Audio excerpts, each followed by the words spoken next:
Boa tarde, galera. Vamos começar a nossa aula aqui. Vamos comentar sobre dengue, febre amarela e leptospirose, beleza? Vamos começar então pela dengue, né? Acho que é a mais famosa. Primeira coisa que vamos falar, deixa eu escrever aqui, dengue, né? Bom, primeira coisa que nós temos que saber é qual é o agente etiológico da dengue, né? Então, existem 4 sorotipos, tá? Que são basicamente o DEN1, o DEN2, o DEN3 e o DEN4, tá? DEN1, DEN2, DEN3 e o DEN4, tá? E já adianto que existem várias teorias aí para explicar principalmente a forma grave da dengue, né? E já adianto uma que seria a teoria da virulência viral, tá? Em que falaria que o DEN3 é o mais virulento de acordo com essa teoria, tá? Qual é, então, o vetor da dengue? Tá? O vetor é o famoso Aedes aegypti. Beleza, galera? Deixa eu ver se é assim que escreve Aedes aegypti.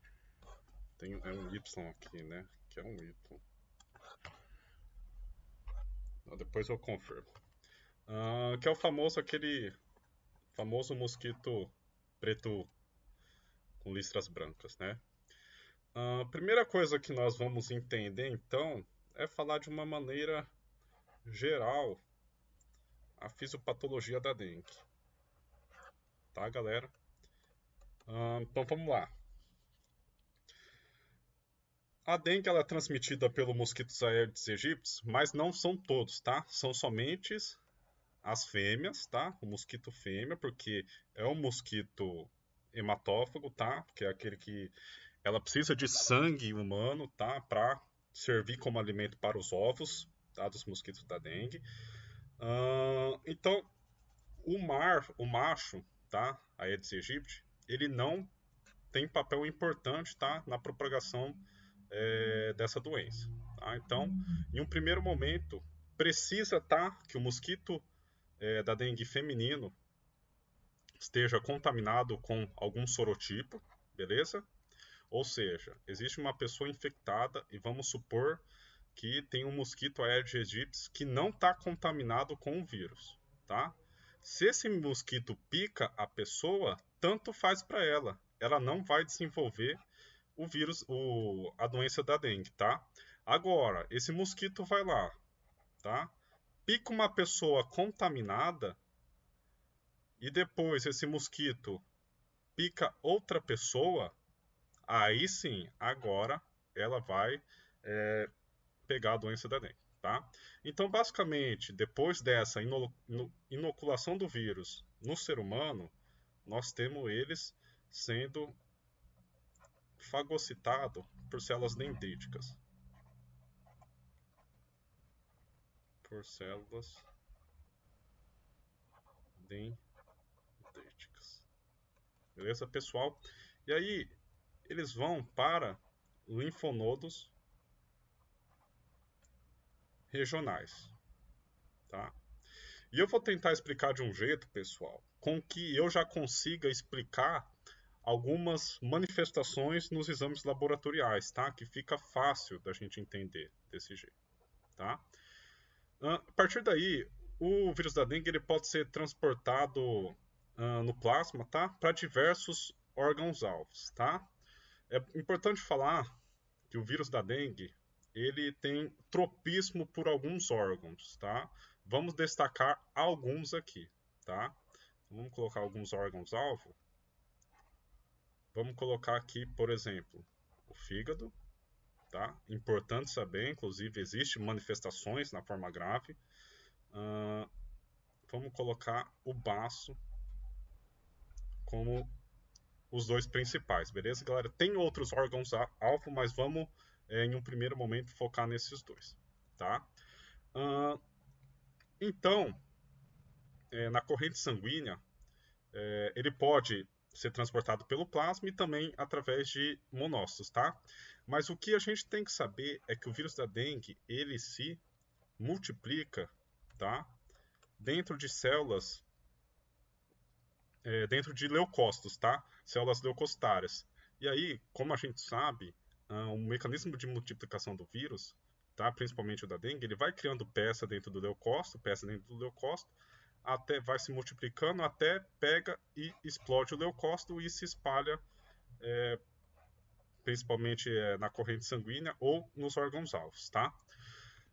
Essa multiplicação dentro do leucócitos faz com que o número de leucócitos caia à medida que a multiplicação aumenta, tá? Então isso já explicaria um achado laboratorial importantíssimo na dengue, tá? Que é a leucopenia, tá? A queda de células leucocitárias. Beleza, pessoal? Em determinadas regiões onde há agressão pelo vírus no corpo, as plaquetas, elas tendem a se acumular, tá? Então vamos por aqui. Dano. Na verdade, vamos apagar, senão vai ficar muito poluído. Então, a gente tem dano em várias regiões do corpo.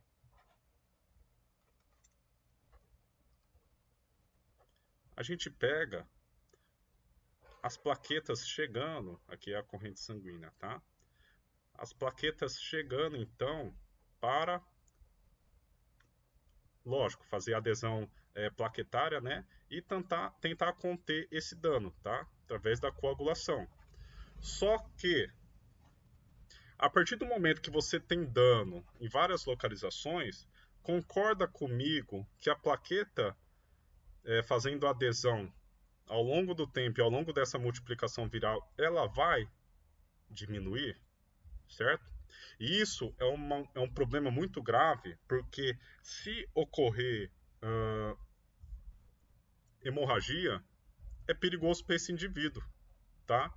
Porque a plaqueta vai estar muito baixa e aí, consequentemente, o sangramento, tá, vai ser muito extenso, muito intenso, porque não vai ter mecanismo para tentar conter esse sangramento, tá? Então vamos colocar queda da plaqueta, com o exame laboratorial representaria a plaquetopenia.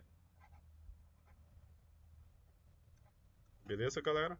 Então, por enquanto, nós temos leucopenia e a plaquetopenia, tá? À medida que a história natural da doença vai se progredindo, a gente tem uma teoria muito importante que se chama teoria das reações sequenciais. Tá, galera? E é basicamente, de maneira resumida, assim, ó. Então a gente tem, por exemplo, um indivíduo sendo infectado pelo sorotipo 1, tá? E aí ele entraria em contatos com linfócitos, tá? E depois de ser apresentado por células dendríticas ou por outro mecanismo, a gente tem a produção de anticorpos, tá? Contra o DEN1. Beleza, galera? Em um segundo momento, tá, da vida dessa pessoa, se ela tiver o azar de ser infectada, por exemplo, por outro sorotipo, o DEN2, você vai ter toda a ativação, tá, da resposta imune a partir desse anticorpo produzido pelo DEN1. E a resposta, ela vai ser deficitária e não vai ser o suficiente para conter o DEN2, tá? Então a gente vai colocar anticorpo DEN1. Isso daqui, galera, vai gerar um imunocomplexo e vai gerar uma bagunça na fisiologia do corpo, porque isso, a resposta, como eu disse, ela não vai ser o suficiente, tá? E isso vai levar a lesão celular, a lise, tá? Aumento de citocinas inflamatórias, tá? Vocês podem ouvir também um termo chamado tempestade de citocinas ou tempestade inflamatória, tá? Principalmente fator de necrose tumoral alfa, interleucina 6, interleucina 1, beleza, galera?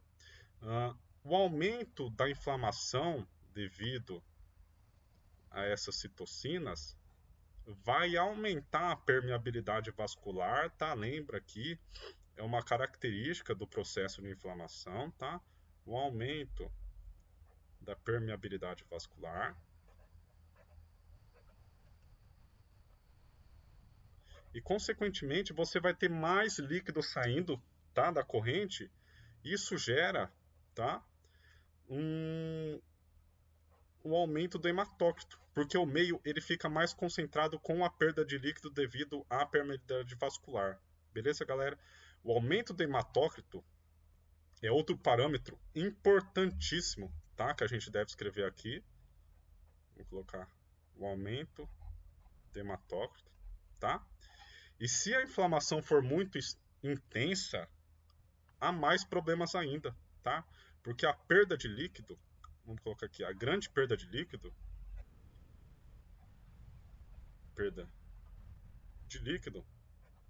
pode evoluir para um possível choque hipovolêmico. Beleza, galera? Então, falando de uma maneira muito breve, tá? A fisiopatologia, a gente já conseguiu explicar uns dos principais achados nos exames laboratoriais, beleza? É claro que a gente vai ter outros achados, como por exemplo, eu disse no começo da aula, né, que a dengue ela tem um certo hepatotropismo, tá? Então, em um primeiro momento nós vamos ter aí aumento do TGO, TGP, tá? Temos também aumento da fosfatase alcalina, beleza, pessoal? Entre outros achados laboratoriais. Outra coisa importante que nós temos que falar, tá? São os sintomas da dengue. E da forma clássica e da forma grave, tá? Lembrando que a forma clássica, o termo forma clássica está caindo em desuso, beleza? Vamos escrever aqui, deixa eu ver de uma maneira, sintomas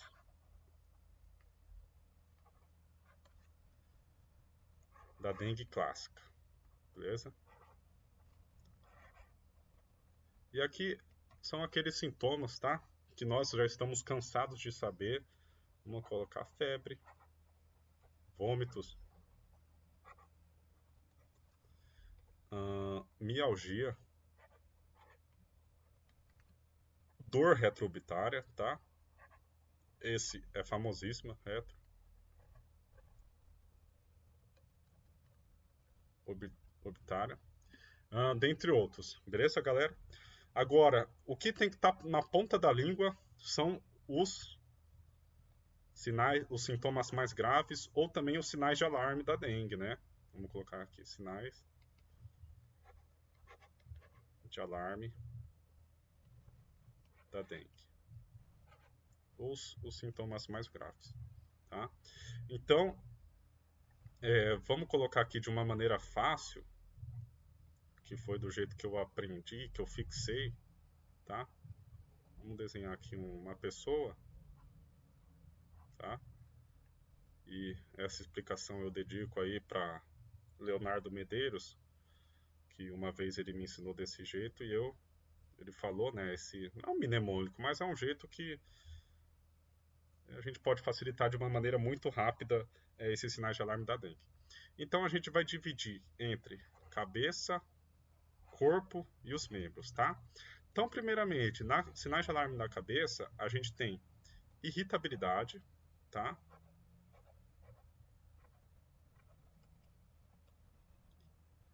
Vômitos intensos e persistentes, tá? Ou incoercíveis.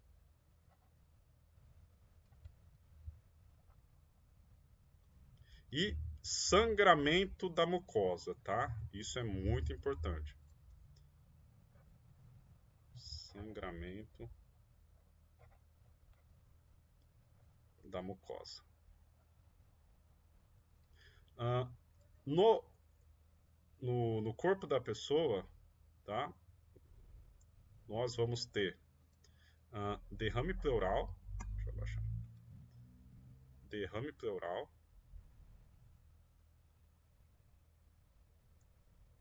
Derrame pleural. Vamos ter também hepatomegalia, lembra? Que o fígado é um órgão-alvo. Hepato maior do que 2 centímetros, tá? E dores abdominais intensas. Dores abdominais intensas, tá? E finalmente nos membros nós vamos ter o aumento do hematócrito, tá? Membros eu falo, o melhor que se encaixa no aumento do hematócrito é nos membros, porque você lembra que o exame de sangue é coletado no braço, então, né, no caso, fica mais fácil da gente lembrar. E também a hipotensão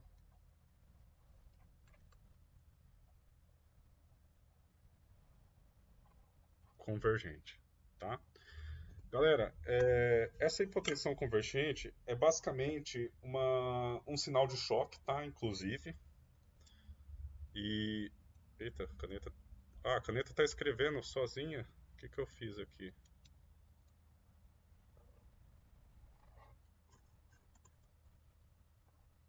Putz. A caneta tá escrevendo sem. Eu não tô. Aí, voltou ao normal. A hipotensão convergente ela é quando a diferença da pressão sistólica para diastólica dá menos do que 20, beleza, galera? Já é um sinal de choque, tá? Inclusive um sinal meio que tardio de choque e tem que ficar atento a isso, tá, galera? Lembrando, alguns sinais de choque, principalmente esse choque hipovolêmico causado pela dengue, tá? Cianose, extremidades frias,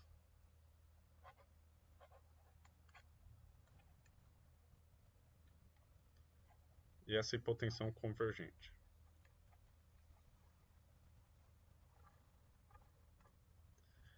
Beleza, galera? Vamos então para o diagnóstico da dengue, tá? Que de uma maneira muito simples nós podemos fazer. Vou colocar aqui. Diagnóstico. Nós podemos fazer, tá? O NS1 mais ou menos, vou colocar aí no quarto dia, tá? Se passar desse tempo, aí você vai poder fazer a sorologia, tá? Sorologia IgM e IgG.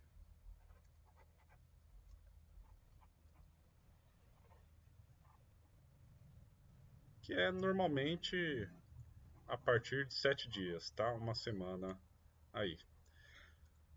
E é lógico, hemograma para você acompanhar alguns parâmetros, né? Lembra daqueles sinais que eu falei? Então, leucopenia, plaquetopenia, aumento do hematócrito e dentre outros parâmetros, tá, galera? O tratamento da dengue, vamos...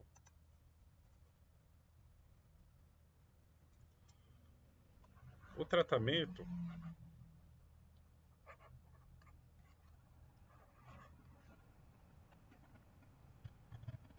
nós temos que dividir eles em grupos, tá? Os pacientes, eles são divididos em grupos de acordo com a gravidade dos sintomas, tá? E isso é importante porque cada grupo vai ter uma terapia, vamos dizer, diferente, tá? Vou pegar umas telas aqui, galera. Já tá começando a secar. Mas eu vou explicar para vocês de uma maneira muito simples que vocês vão conseguir memorizar e aprender muito rápido. Então nós temos, tá? Vamos dividir em grupo A e grupo A e B e grupo C e D. Beleza, galera? Em um primeiro momento, o que vai diferenciar esse grupo desse vão ser aqueles sinais de alarme que a gente acabou de aprender, tá? Então, grupo A, grupo B, sem sinais de alarme, tá? E depois eu falo algumas características, algumas particularidades de cada um, tá? E o tratamento vai ser basicamente hidratação oral, tá? O grupo C e o D vão ser aqueles pacientes que vão apresentar os sinais de alarme. E como são pacientes clinicamente mais acometidos, a conduta deles vai ser hidratação venosa, tá? Vamos começar então com a hidratação oral, que é basicamente o tratamento do grupo A e do grupo B. Então, como a gente faz a hidratação no caso da dengue, tá? Existe um cálculo que pode ser feito, tá? Pode ser feito não, que deve ser feito, que é basicamente 60 ml por quilo dia, tá? Vamos supor que esse valor dê x ml. Dentro desse total, nós temos que 1/3 desse valor, então 1/3 de x, deve ser tomado com sais de reidratação oral. Tá? Então, o paciente ele vai lá, compra ou pega no postinho sal de reidratação oral, dilui, tá? E toma 1/3 do valor total ao longo do dia, tá? E o restante, como que é? Então, o restante, 2/3 de X, aí vai para ser líquidos, né? É lógico, quando eu falo líquidos, eu quero dizer a água, água de coco, suco, Gatorade, tá? Isotônicos. É lógico, você não vai fazer a conta 2/3 de X e vai beber refrigerante, Coca-Cola e etc. Não, né, galera? Aí também não dá. Então, basicamente, essa é a conta de hidratação oral, tá? Uma particularidade, galera, do grupo B, tá?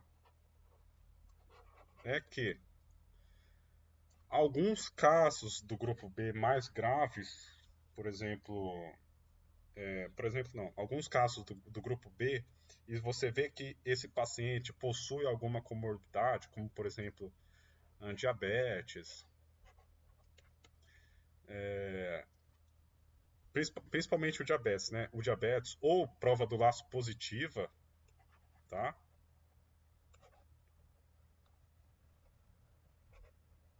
Esses pacientes, eles devem ser avaliados com mais atenção, tá? E algumas das vezes eles têm que ser hidratados em ambiente ambulatorial, porque existe a possibilidade desses pacientes cair para o grupo C, tá? E aí a conduta muda totalmente, lembra? Ele vai passar a ser acompanhado mais de perto e vai ter que fazer também a hidratação venosa, tá? A hidratação venosa, vamos colocar aqui.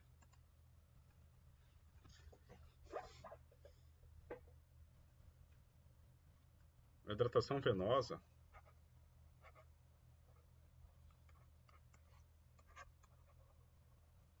primeiramente do grupo C, ela vai ser 10 ml por quilo em 1 hora, tá? E você não pode Por exemplo, o dia tem 24 horas. Você não vai fazer 24 horas 10 ml por quilo, tá? Senão o paciente ele encharca. Então, você faz 10 ml, normalmente você faz 10 ml quilo em uma hora e avalia ali o paciente vai avaliando os sinais vitais dele ou através de analisando o hemograma, né?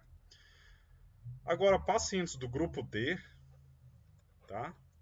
Eles são 20 ml por quilo e você pode repetir ele. Você pode repetir essa conduta no máximo 3 vezes. Beleza, pessoal? Ficar atento com esse parâmetro aí.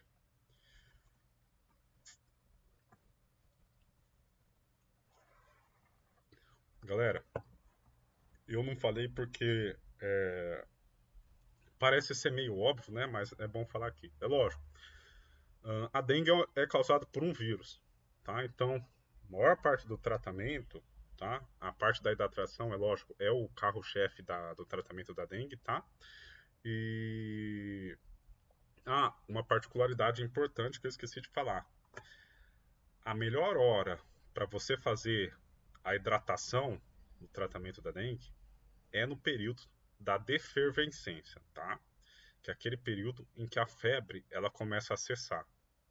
Esse é o período mais crítico da dengue e é o período que nós, como médicos, médicos não, né? Futuros médicos, ou se tiver algum médico assistindo, não sei, devemos ficar atentos porque é normalmente uma fase crítica em que o paciente ele pode piorar e, consequentemente, começar a apresentar os sinais de alarme, tá? Normalmente a gente pode cair no senso comum de que o período da fase febril da dengue pode ser o mais perigoso, mas não é. É quando a febre ela começa a cessar. E é normalmente ali no quarto, quinto dia, tá? Então, o melhor momento para fazer a hidratação oral é no período de defervescência. Beleza, galera? E é lógico, tratar também com sintomáticos, né? Analgésicos, anti-inflamatórios, antitermais, tá? E de jeito nenhum, tá? Prescrever anti-inflamatório. Tá, galera? Inclusive, tem que a orientação tem que ser feita para o paciente, né? Porque a gente sabe, um anti-inflamatório inibidor da COX, seja qual for, ele vai também ter influência ali na agregação plaquetária, tá? Na aglutinação devido a ter um balanço ali com o tromboxano A2, tá? Com o TXA2 e consequentemente aumentar o risco de sangramento, tá? Então ficar esperto com a questão do anti-inflamatório, tá? Inclusive AS também, tá? Só que o AS já tem uma discussão um pouco mais profunda porque como a vida dele nas células é cerca de 7 dias, mais ou menos, porque as plaquetas elas têm esse tempo mais ou menos de vida. Então, se você parar de tomar o AS, vai fazer efeito no tratamento? Então, normalmente não, né? Porque devido a esse tempo de vida grande, então, e também porque a ligação dele é irreversível, tá? Então, normalmente não suspende. Em alguns casos, tem que ficar mais esperto, tá? Principalmente quando a plaqueta cai para baixo de 50 mil, tá? E aí você teria que ter esse paciente em ambiente ambulatorial, tá? E aí, se cair para baixo de 30, 20 mil, aí sim suspendeu a AS, tá? E ficar em observação de uma maneira mais crítica, tá? Beleza, galera? O que mais tem para falar? Eu acho que é só.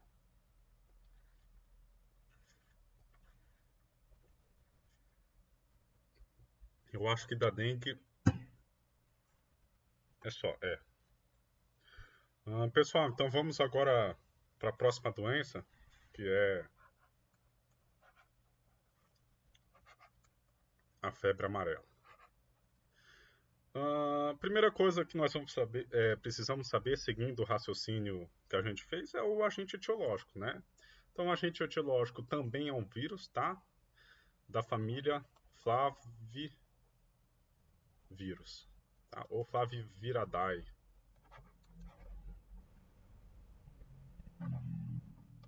Beleza, galera?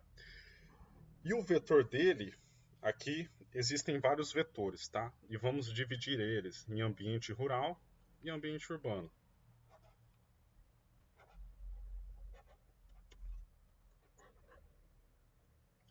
No ambiente rural, vai ser o hemagogos e os sabetes, tá? Mosquito hemagog e os sabetes. Deixa eu ver se é assim que escreve. Febre amarela.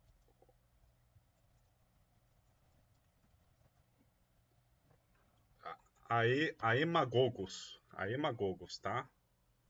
Tem um A aqui. A hemagogos e sabetes. Beleza, galera?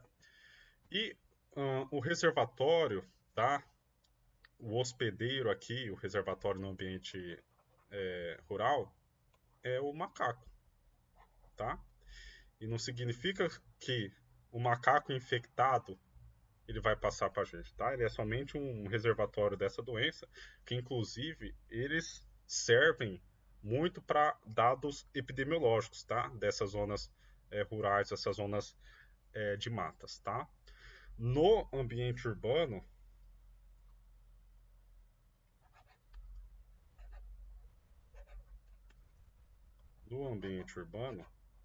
o vetor, assim como na dengue, é o mosquito Aedes aegypti. Beleza, galera? Então, assim, uma vez explicando de maneira breve alguns pontos importantes, tá? Principalmente os que caem em prova, não só na prova da nossa faculdade, mas também prova de residência, tá? Vamos ter basicamente duas formas clínicas devido ao acometimento da febre amarela, tá? A primeira forma, vamos colocar aqui a forma mais leve, que representa cerca aí de 90% dos casos, vai ser representada por uma síndrome febril, tá? E aqui nessa forma leve, nós temos um sinal muito importante que despenca em provas, tá? Que se chama sinal de Fagé.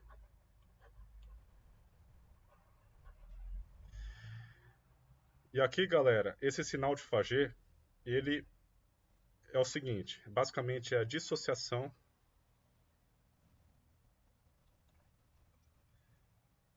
entre a frequência cardíaca e a temperatura. Porque numa situação normal, o que se espera é que os dois parâmetros subam juntos, tá?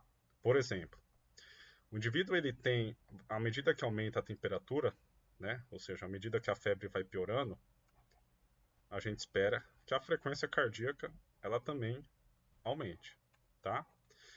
O sinal de Fagé é quando a gente tem um aumento de temperatura e a frequência cardíaca não sobe. Beleza, galera? Só que, agora é importantíssimo, o sinal de Fagé não é patognomônico da febre amarela, tá? E aqui vai uma dica para vocês memorizarem isso. Fá, febre amarela. T, febre tifoide, tá? Ou seja, ela também apresenta o sinal de Fagé também é encontrado na febre tifoide, tá? Agora, a forma mais grave da febre amarela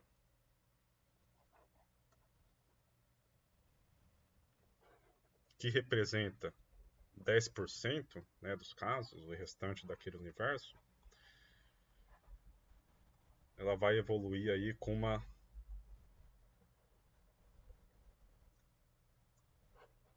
hepatite necrosante, vamos colocar.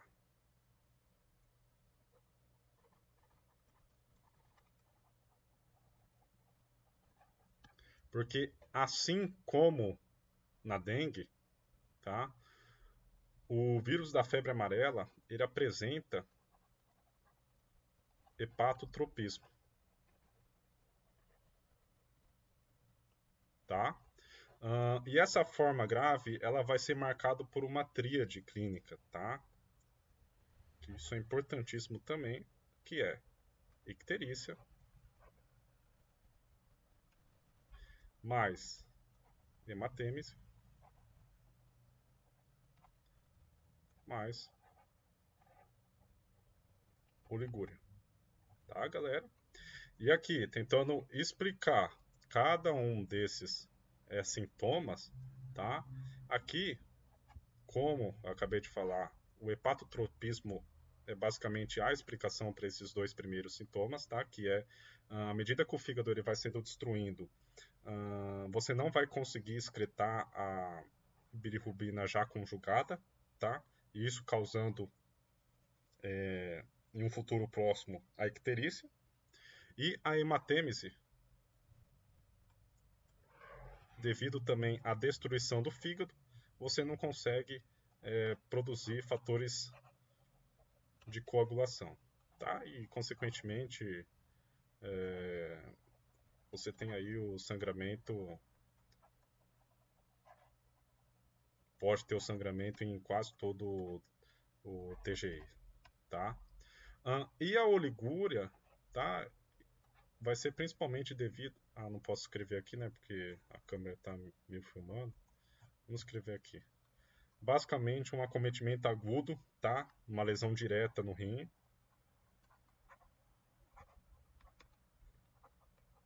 E também pode ser, secundariamente, aí, né, a uma devida hipovolemia, tá? Também devido àquele processo que a gente estudou na dengue, né? Muita inflamação, aumento da permeabilidade vascular e perda de líquido para diversos espaços, tá? O tratamento da febre amarela é sintomático, tá? E é importante. Esperar a lousa.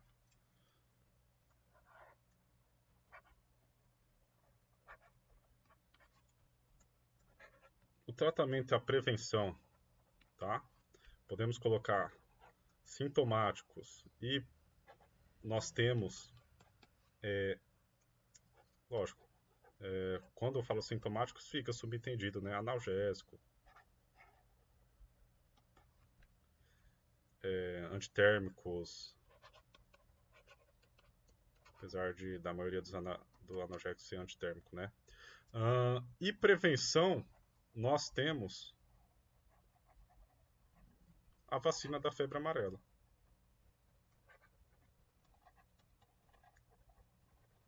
Beleza, galera?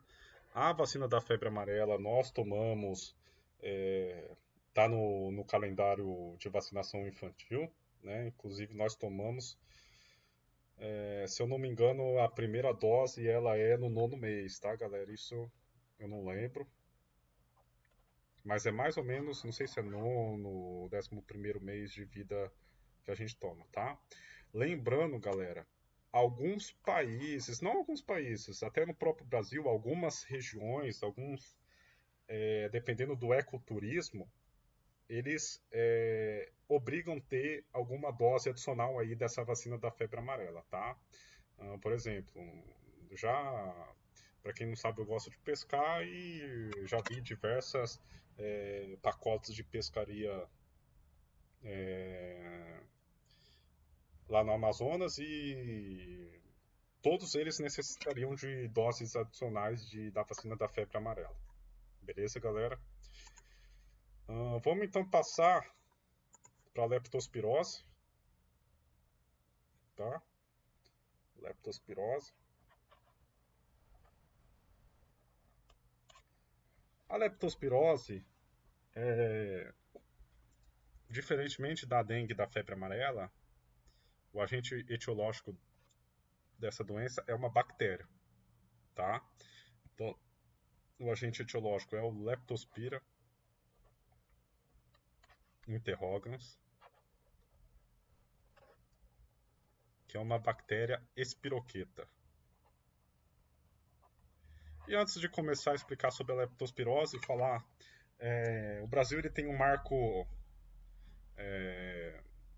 muito característico, muito, inclusive, é, eu ia falar estranho, mas eu acho que descreve o brasileiro muito bem, né? Que é a leptospirose, o principal vetor dela não, o reservatório natural dela é rato, né? Ratos e camundongos, especificamente o rim de ratos e camundongos, né? E o Brasil tem um episódio muito engraçado com ratos, tá? Que foi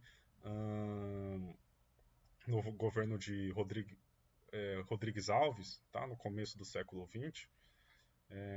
Um episódio interessante que foi quando Oswaldo Cruz foi o ministro da Saúde, né? Eu não lembro a data, não sei se é 1908 ou 1918, mas foi naquele período da revolta das vacinas, né? E para quem não sabe, foi um período de urbanização muito grande, não só no Brasil, né? Mas também em toda a Europa e etc. É lógico que o Brasil ele sempre foi mais atrasado em questões, principalmente culturais, né? Comparado com o que isso acontecia na Europa, né? Então, por exemplo,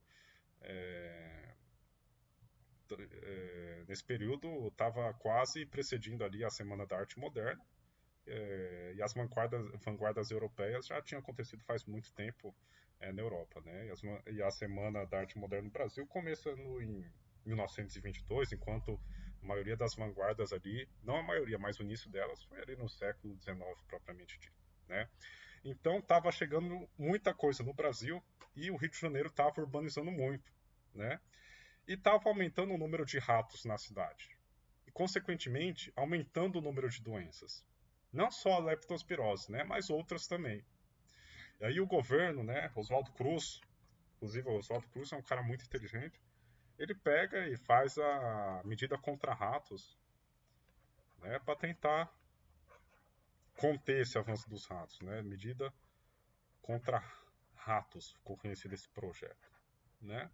O que foi esse projeto? Basicamente, o governo ele passou a pagar em dinheiro por espécie, tá, para cada unidade de rato que a população entregasse para o governo, né? O que o brasileiro fez? Foi atrás de caçar rato? Não. O brasileiro ele passou. Olha só a ousadia do brasileiro. Vocês acham que o brasileiro é assim desde hoje? Não. O brasileiro ele passou a criar rato em casa. Isso mesmo, galera. Passou a criar rato, tá, para vender para o governo.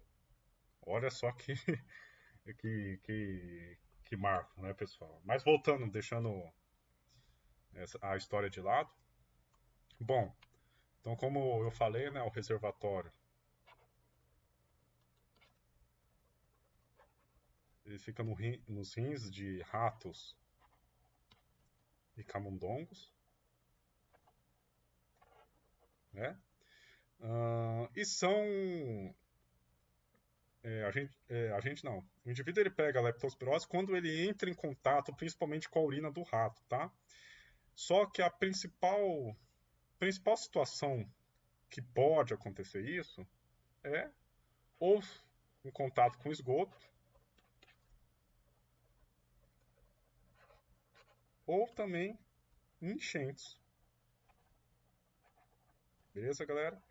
Esses são os principais fatores de risco para se contrair aí a leptospirose, vamos dizer, né? Assim como na febre amarela, nós temos duas formas clínicas principais, tá? Duas formas clínicas principais. A primeira seria a forma anictérica, tá?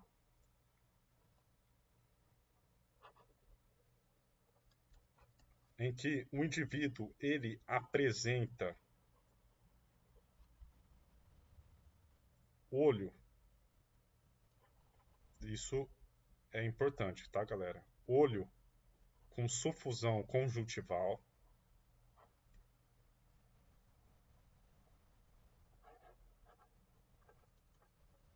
apresenta vasculite infecciosa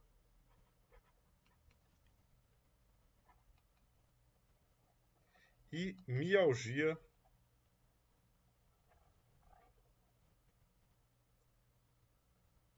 de panturrilhas, tá?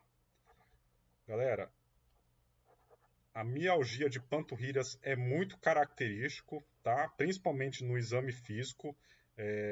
Indivíduos sentem muita dor na panturrilha com leptospirose, tá? Inclusive, a palpação da panturrilha é um sinal muito característico aí de investigação no exame físico, tá?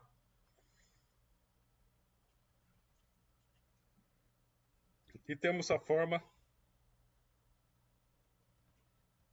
íctero hemorrágica.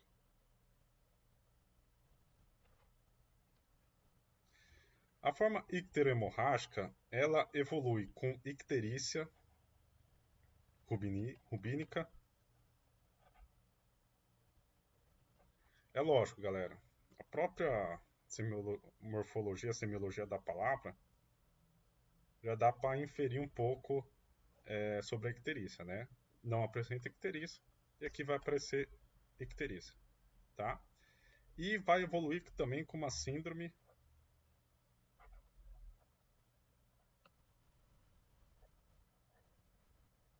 pulmonar renal, tá? Principalmente aí com hemorragia alveolar, tá? Não era, deixa eu pegar a borracha, não era para fechar o parênteses. Fecha parênteses. Principalmente com hemorragia alveolar, tá? Comprometimento do pulmão. E no rim, insuficiência renal aguda, tá? Com queda drástica de potássio. Beleza, galera? Essas são as duas principais formas clínicas da leptospirose, tá? O tratamento agora vai diferir muito das duas doenças que a gente viu, né, da dengue e da febre amarela, porque basicamente é uma doença bacteriana, né? Então aqui a gente tem mecanismos, ferramentas, vamos dizer, mais diretas para tratar o paciente, né? Então basicamente você tem aqui dois caminhos de tratamento, né? Para uma leptospirose mais leve, a gente pode tratar com doxiciclina e amoxicilina, tá? Que é o antibiótico ali das vias aéreas superiores. E numa forma mais grave, a penicilina, tá?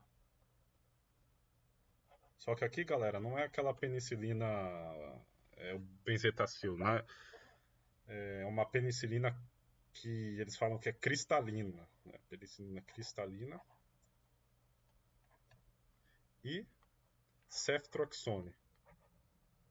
Nossa, eu sempre tenho dificuldade para escrever essa palavra, certo? Antibióticos, ceftroxona. Ceftraxona. Ceftraxona.